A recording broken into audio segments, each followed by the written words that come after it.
nuestro video pasado estuvimos hablando acerca de la guerra del Armagedón, que es un evento bélico que se va a desarrollar al final de la gran tribulación, donde van a intervenir todas las naciones de la tierra y que va a anteceder el glorioso regreso de Jesucristo.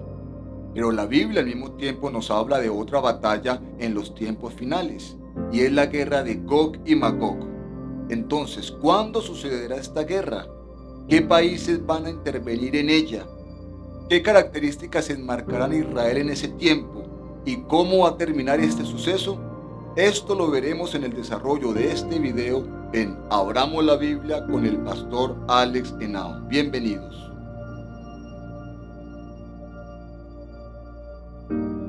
Lo primero que tenemos que mencionar es que la Biblia narra dos acontecimientos bélicos con el mismo nombre, Gog y Magog. La primera se encuentra en el libro de Ezequiel en los capítulos 38 y 39, y la segunda se describe o se menciona en el libro de Apocalipsis capítulo 20, verso 8. Aunque tengan el mismo nombre, son dos acontecimientos distintos en tiempos completamente diferentes.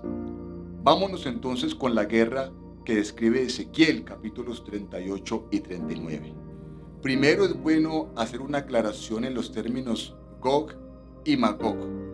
Si hablamos de Gog, es un personaje que se menciona en el primer libro de Crónicas capítulo 5 verso 4, que es un descendiente de un hombre bíblico que en este contexto se puede hacer referencia a un gobernante como tal. Si hablamos de Magog, es algo que se registra en el libro de Génesis, el capítulo 10, el verso 2, y habla de una zona geográfica en particular. Entonces, estos dos nombres están asociados con enemigos de Israel, sin importar en qué punto de la tierra se encuentren. Esto quiere decir que cuando la Biblia habla de Gog y Magog, puede ser cualquier zona geográfica. Para esto hay que analizar el contexto del pasaje para deducir claramente a qué persona se refiere y a qué zona geográfica del mundo está hablando. Génesis capítulo 38, Ezequiel capítulo 38 dice profecía contra Gog. Y dice el verso 2, hijo de hombre, pon tu rostro contra Gog en tierra de Magog. Entonces mire que dice contra Gog, habla del gobernante y habla de la tierra de Magog, es decir, la tierra en la cual estará ese gobernante. Y luego dice príncipe soberano, ahí nos confirma que será el líder de un gobierno. Y dice de Mesach y Tubal y profetiza contra él. Ahí ya nos está haciendo una referencia, como nos confirma otro verso que está en el mismo capítulo, habla de un territorio que está en todo el norte de lo que es Jerusalén. En este caso, la tierra que está en todo el norte de Jerusalén, pues es la ciudad de Moscú, que en la actualidad es la capital del país de Rusia. Mire lo que dice este país, o lo que dice el Señor a este país, verso 4. Te quebrantaré y pondré garfios en tus quijadas, y te sacaré a ti y a todo tu ejército, caballos y jinetes, de todo en todo equipados, gran multitud de paveses y escudos, teniendo todos ellos espada. Está hablando de que Rusia va a encabezar lo que es un ataque bélico, una confrontación armada. Y lo primero que hace en el verso 5 es hablar quiénes van a encabezar esa guerra o qué países la van a conformar. El verso 5 nos habla de quién va a encabezar esa gran invasión o ese acto de guerra, y empieza diciendo que es Persia. ¿Qué país es Persia en la Biblia? En la Biblia Persia inicialmente se conoce como Elam, luego se conoció como Persia y en la actualidad se conoce como el país de Irán, que termina en N, que es el país número 1 enemigo de Israel en la actualidad. No existe un país más hostil contra Israel que el país de Irán, y está haciendo una serie de maniobras precisamente para acabar con Israel y, como ellos dicen, borrarlo del mapa y echar los judíos al mar Mediterráneo. ¿Por qué es esto? Esto lo podemos ver desde tiempos del libro de Génesis, cuando en el capítulo 36 nos habla cómo hubo una unión de dos pueblos, cuando se unió Ismael, que era hermano de Isaac y era un antagónico de Isaac, y Esaú, que era hermano de Jacob o de Israel y que era antagónico o un anti-Jacob, digámoslo así. Estos dos personajes se unieron y según dice la Biblia, de esa unión salió un pueblo y de ahí salió una tribu llamada Amalek. Amalek fue el primer enemigo que tuvo el pueblo hebreo o el pueblo de Israel al salir de Egipto. Eso lo vemos en Éxodo capítulo 17, versos 6 en adelante. A partir de allí, Amalek se dedicó a tratar de acabar con el pueblo de Israel. E inclusive en tiempos de Saúl, recordemos en el primer libro de Samuel, capítulo 15, cómo Dios le ordena a Saúl acabar con todos los amalecitas. Pero Saúl en desobediencia no lo hizo y eso fue lo que le terminó costando la vida, porque una amalecita fue el que finalmente clavó la espada en su pecho y le quitó la vida al rey Saúl. En tiempos de la reina Esther, vemos cómo esos amalecitas migraron al lugar de Persia o Elam, más exactamente la capital de Susa, que era la capital del imperio medo-persa. Y vemos cómo un hombre llamado Amán, que estaba en la clase gobernante de ese país, cómo trató de acabar con los judíos, de acabar ese pueblo por completo. Todos conocemos esta historia de Esther. En tiempos de Daniel, cuando el imperio medo-persa estuvo dominando sus territorios, pues empezó esa clase gobernante persa que era diferente. Empezó por Ciro el Grande y esa clase gobernante se fue por casi 2500 años, hasta el año 1979, cuando el último gobernante persa, que era el Shah de Irán, a través de la revolución que hubo allí, fue tumbado del poder y a partir de allí empezó a gobernar otra clase gobernante que es más religiosa, que es la de los Ayatollah Khomeini. Esa clase gobernante vienen del mismo pueblo de Amalek, son amalecitas y tienen el mismo sentir o el mismo cometido, que es acabar con Israel. Por eso ellos tienen una carrera armamentista muy desarrollada, por eso han generado inclusive un brazo armado en el país del Líbano, más conocido como Hezbollah, y por eso también están apoyando al grupo Hamas, que es el que está gobernando en la franja de Gaza, que ya lo vimos, que es el que está tirando cohetes a Israel en estos momentos de confrontación. Entonces, Persia, que es Irán, es el que va a encabezar esta guerra. ¿Quiénes lo van a acompañar? Dice Cus y Fut con ellos. ¿Qué es Cus en la Biblia? Cus es la antigua Etiopía. Recordemos que la antigua Etiopía o la Etiopía de la Biblia es muy diferente a la Etiopía actual. La Etiopía de estos tiempos es un país que queda en el llamado Cuerno de África, pero la Etiopía de la Biblia era mucho más amplia, que se iba hasta la península arábica, en lo que es Arabia Saudí, Omán, Yemen, Emiratos Árabes Unidos, y se sube hasta lo que es la actual Siria. ¿Qué es lo que nos dice? Que esos países que acabo de mencionar también se van a unir a esta misma confrontación.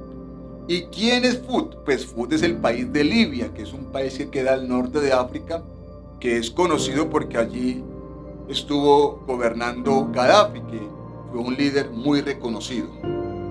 Dice, todos ellos con escudo y yelmo. El verso 6 nos habla de otros países que se van a unir a esa guerra. Dice, Gomer y todas sus tropas. ¿Quién es Gomer en la Biblia? Pues Gomer hace referencia al país de Turquía, que al mismo tiempo es un país de estirpe musulmán, que también siempre se ha unido a esta clase de países que son musulmanes. Si lo comparamos con la actualidad, vemos que todas las confrontaciones bélicas contra Israel que ha sido ejercida por los países árabes o musulmanes siempre han contado con el apoyo de Rusia. Es decir, Rusia siempre los ha apoyado en todo momento y en la actual Rusia es aliado importante del país de Irán, lo que es aquí Persia, y de la mayoría de países de estirpe árabe. Y dice, la casa de Togarma, de los confines de la tierra y todas sus tropas y muchos pueblos contigo. Aquí vemos una revelación importante, que de manera increíble hay un país europeo que vuelve y se mete en esta guerra del Medio Oriente. Y estamos hablando del país de Alemania, que como ustedes saben, Alemania trató de acabar con toda la población judía en el holocausto nazi del año 1939 hasta el año 1945, que fue la Segunda Guerra Mundial. ¿Cómo van a ser las características de esta guerra y en qué tiempo va a estar? Miremos lo que dice el verso 8. De aquí a muchos días serás visitado, al cabo de años vendrás a la tierra salvada de la espada, recogida de muchos pueblos a los montes de Israel, que siempre fueron una desolación, mas fue sacada de las naciones y todos ellos morarán confiadamente. ¿Qué dato tenemos aquí? Que cuando venga esta confrontación bélica, primero que todo la mayoría de los judíos habrán regresado a su tierra y segundo estarán confiando o estarán morando confiadamente. Eso quiere decir que Israel en este momento o en el momento de esta guerra va a estar completamente desprevenida, va a estar completamente confiada. ¿Por qué? Porque va a estar en unos términos de seguridad, en unos términos de paz, en unos términos de no persecución. Y todo esto precisamente nos lo confirma el versículo que sigue más adelante, que está en el verso 11, que dice: y dirás, subiré contra una tierra indefensa, iré contra gentes tranquilas que habitan confiadamente. Todas ellas habitan sin muros y no tienen cerrojos ni puertas. Aquí estamos hablando que cuando Israel reciba este ataque, va a estar completamente confiado, va a estar completamente indefensa y no va a tener seguridad en sus fronteras. Estos versos nos pueden llevar a apreciar cuándo va a ser el tiempo de esta guerra. No puede ser al final de la gran tribulación. ¿Por qué? Porque cuando esté terminando la gran tribulación, Israel no va a estar ni confiado, ni va a estar en seguridad, ni va a estar desarmado, ni va a estar indefenso. Por el contrario, cuando termine la guerra, cuando se acabe la gran tribulación, Israel va a llevar 3 años y medio de persecución, la cual está explicada en el libro de Apocalipsis capítulo 12.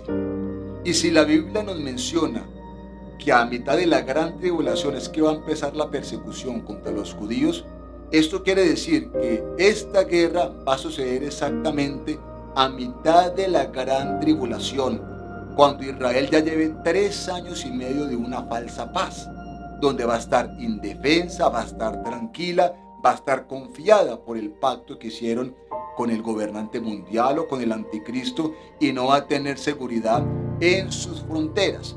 Alguien podrá preguntarse, bueno, entonces si Israel va a estar tranquila y confiada, ¿no será que esta guerra va a ser al final del milenio? La respuesta es no. ¿Por qué no puede ser al final del milenio?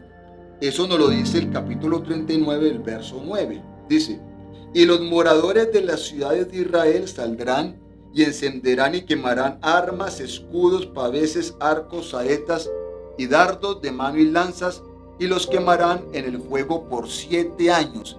¿Qué nos dice? Que al terminar la guerra de Gog y Magog, Israel va a estar durante 7 años quemando todo ese artefacto bélico o todas esas obras de esas armas que van a quedar en Israel. ¿Por qué entonces no puede ser al final del milenio? Porque recordemos que en el final del milenio, cuando termine el milenio, es cuando el mundo se acaba. Es decir, cuando la tierra desaparece, cuando los elementos ardiendo serán deshechos. Es decir, después del milenio, el mundo y la tierra no van a continuar. Por eso no puede ser que después de esto van a estar quemando las armas por 7 años, entonces no puede ser después del milenio. Y mire lo que dice el verso 12. Y la casa de Israel los estará enterrando por 7 meses para limpiar la tierra. Quiere decir que después de esta guerra, Israel se va a demorar 7 meses enterrando todos los cadáveres y todos los muertos que va a dejar este conflicto bélico. Con base en todo esto, tenemos que decir de una manera clara y enfática que esta guerra de Gog y Magog se va a desarrollar a toda mitad de la gran tribulación, cuando lleve 3 años y medio. ¿Cómo va a ser esa guerra? ¿Cuáles son las características? Miremos el verso 9. Mire lo que les dice el Señor a Rusia y a todos sus aliados. Subirás tú y vendrás como tempestad, como nublado para cubrir la tierra. Serás tú y todas tus tropas, y muchos pueblos contigo. Es decir, que el principal ataque va a ser un ataque aéreo, un ataque militar con aviones. Eso es lo que está diciendo el texto. Verso 10. Así ha dicho Jehová el Señor: en aquel día subirán palabras en tu corazón y concebirás mal pensamiento. Es decir, ¿qué es el pensamiento que va a tener Rusia y los aliados que apoya? Irán, la península arábica, Turquía y Alemania. ¿Cuál es el pensamiento de ellos y qué hay en su corazón? Verso 11. Subiré contra una tierra indefensa. Ya lo leímos. Iré contra gentes tranquilas que habitan confiadamente. Todas ellas habitan sin muros y no tienen cerrojos ni puertas. Es decir, van a aprovechar que Israel está en su pacto de paz con el anticristo, que están confiados, que están desarmados y que están completamente indefensos. Verso 12. Para arrebatar despojos y para tomar botín, para poner tus manos sobre las tierras desiertas ya pobladas, y sobre el pueblo recogido entre las naciones que se hace de ganado y posesiones que moran en la parte central de la tierra. Habla de Jerusalén. Recordemos que Jerusalén es la parte central de la tierra. Y eso lo dice el libro de Ezequiel, el capítulo 5, el verso 5. Verso 13 dice: Sabán y Dedán y los mercaderos de Tarsis y todos sus príncipes te dirán: ¿has venido a arrebatar despojos? ¿Has reunido tu multitud para tomar botín, para quitar plata y oro, para tomar ganados y posesiones, para tomar grandes despojos? Aquí nos dice que van a haber unos países que van a alzar una voz de protesta. ¿Cuáles van a ser esos países con exactitud? Pues aquí habla de algunos países del norte de África, más exactamente Marruecos, y por supuesto habla del país de España. Quiere decir que estos países se van a pronunciar en contra de este ataque, pero por supuesto ese pronunciamiento no va a tener ningún impacto, va a ser una voz completamente aislada. Verso 14. Por tanto profetiza, hijo de hombre, y di a Gog: así ha dicho Jehová el Señor: en aquel tiempo, cuando mi pueblo Israel habite con seguridad, es decir, cuando esté seguro, no lo sabrás tú, vendrás de tu lugar, de las regiones del norte. Cuando habla del norte, habla directamente de Rusia, que es la tierra que está al norte de Israel. Tú y muchos pueblos contigo, todos ellos a caballo, gran multitud y poderoso ejército. Es decir, va a haber un ataque terrestre importante en ese acto bélico. Y mire lo que dice el verso 16. Y subirás contra mi pueblo Israel como nublado para cubrir la tierra. Vuelvo y digo, va a ser un ataque aéreo. Así va a ser atacado Israel en este momento. Será al cabo de los días y te traeré sobre mi tierra para que las naciones me conozcan cuando sea santificado en ti, oh Gog, delante de sus ojos. ¿Cómo entonces va a terminar este acto bélico? ¿Cuál va a ser el final? Verso 21. Y en todos mis montes llamaré contra él la espada, dice Jehová el Señor. La espada de cada cual será contra su hermano. Es decir, el Señor va a direccionar la guerra para que se maten entre ellos mismos. Ese acontecimiento o esa forma de llevar una guerra ya se ha desarrollado en algunos eventos de la Biblia, como por ejemplo en el libro de Crónicas capítulo 20. Fue una manera donde el Señor hizo que los atacantes se atacaran unos a otros. Y dice el verso 22, y yo litigaré contra él con pestilencia y con sangre, y haré llover sobre él, sobre sus tropas y sobre los muchos pueblos que están con él, impetuosa lluvia y piedras de granizo, fuego y azufre. Así va a terminar la guerra. Se van a matar entre ellos mismos y también el Señor va a provocar un fenómeno natural, una lluvia de granizo, algo así, precisamente para acabar contra esta confederación que atacarán a Israel a mitad de la gran tribulación, cuando están confiados y seguros en el pacto de paz que hicieron con el anticristo. Y la segunda guerra que también se llama Gog y Magog está registrada en Apocalipsis capítulo 20, verso 8. Miremos verso 7 en adelante. Cuando los 1000 años se cumplan, es decir, este acto se va a hacer al final del milenio o cuando el milenio esté terminando, Satanás será suelto de su prisión. Recordemos que en el verso 1 y 2, aquí la Biblia dice que en el milenio Satanás va a ser atado durante esos 1000 años, pero aquí va a ser desatado. ¿Y qué es lo que va a salir a hacer? Verso 8. Y saldrá a engañar a las naciones que están en los 4 ángulos de la tierra, a Gog y a Magog.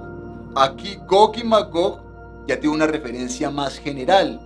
Sería un gobernante enemigo de Israel en una tierra enemigo de Israel, pero en este pasaje no va a ser Rusia y sus aliados, sino que va a ser los 4 puntos cardinales, es decir, el mundo entero en ese momento.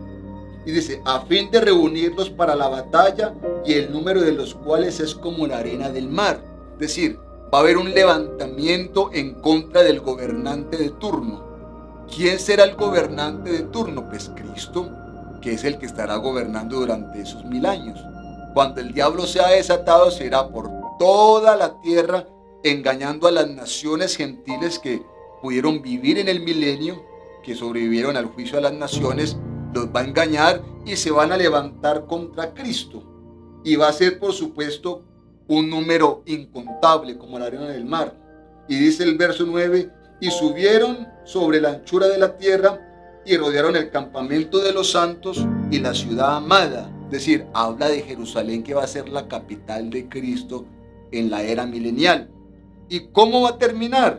Y Dios descendió fuego de ellos y los consumió. Va a ser una guerra menos descriptiva, digamos con un final más preciso. Y dice, y el diablo que los engañaba fue lanzado en el lago de fuego y azufre, donde estaban la bestia y el falso profeta, y serán atormentados día y noche por los siglos de los siglos. Esta es la famosa guerra, o las 2 guerras llamadas Gog y Magog. Agradecemos a todos el apoyo, a todos los que han estado en sintonía, y les recordamos que se sigan suscribiendo al canal, que activen la campana de notificaciones para que se enteren de cada uno de nuestros contenidos y que difundan la información a través de sus contactos y sus redes sociales. Bendiciones para todos.